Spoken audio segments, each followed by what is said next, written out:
કેશોદ તાલુકામાં વાવણીના શ્રી ગણેશ થયા ત્યારે ખેડૂતો અતિ આનંદમાં હતા કે હાલના વર્ષે ખેત પેદાશમાં બમ્પર ઉત્પાદન થશે, પણ કોને શું ખબર કે સમય કેવો પલટો લાવશે। ખેડૂતોની આશા ઉપર પાણી ફરી વળશે। મગફળીના વાવેતર બાદ ખેડૂતોને સારા ઉત્પાદનની આશા હતી, પણ જ્યારે મગફળીનો પાક તૈયાર થયો ત્યારે ખેડૂતોમાં નિરાશા જોવા મળી હતી। દર વર્ષની સરખામણીએ સરેરાશ ઉત્પાદન ઓછું થવાના અંદાજ સાથે મગફળીમાં વજન ઓછો હોવાના કારણે વજનમાં ઘટાડા સાથે ભાવ પણ ઓછા હોય ખેડૂતોને ચારો તરફથી સંકટના વાદળ ઘેરાયેલા જોવા મળ્યા। એમાંય અધૂરામાં પૂરું જગતના તાજ સામે જગતનો નાથ પણ રૂઠ્યો હોય તેમ માવઠાની થપાટે ખેડૂતોની હાલત કફોડી બનાવી દીધી છે। એક બાજુ મજૂરોની ખેંચ, બીજી તરફ ઊંચા રોજ ચૂકવવા છતાં ખેડૂતોની મોસમ સમયસર ન સચવાતા અને કમોસમી માવઠાથી ખેડૂતો મુશ્કેલીમાં મુકાયા છે।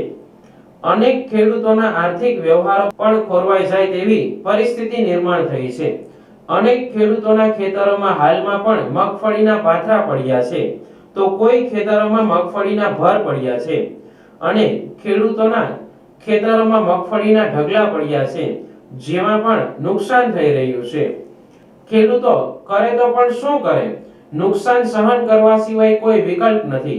અસંખ્ય એવા ખેડૂતો છે જે દર વર્ષે મગફળી તૈયાર થતાની સાથે આર્થિક સ્થિતિના કારણે બજાર ભાવ જે હોય તે જોયા વગર તાત્કાલિક મગફળી વેચવા ફરજ પડે છે। ત્યારે હાલમાં માવઠાને કારણે મગફળી તૈયાર ન થતા અનેક ખેડૂતોના આર્થિક વ્યવહાર ખોરવાયા હોય ખેડૂતોની હાલત દયનીય બની છે।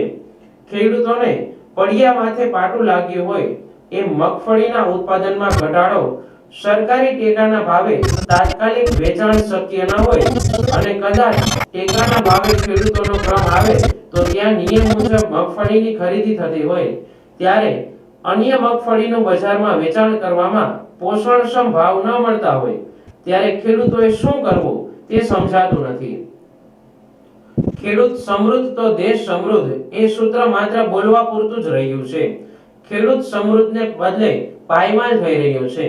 ખાતર, બિયારણ મોંઘા રૂપિયા આપવા છતાં સમયસર જોઈતું ખાતર ન મળતું હોય, ખેત મજૂરોની અછત, અવારનવાર બદલાતા વાતાવરણને કારણે ઉત્પાદનમાં ઘટાડો, જ્યારે ખેત પેદાશ તૈયાર થાય ત્યારે પોષણક્ષમ ભાવ ન મળતા ખેડૂતો ભારે મુશ્કેલીનો સામનો કરી રહ્યા છે।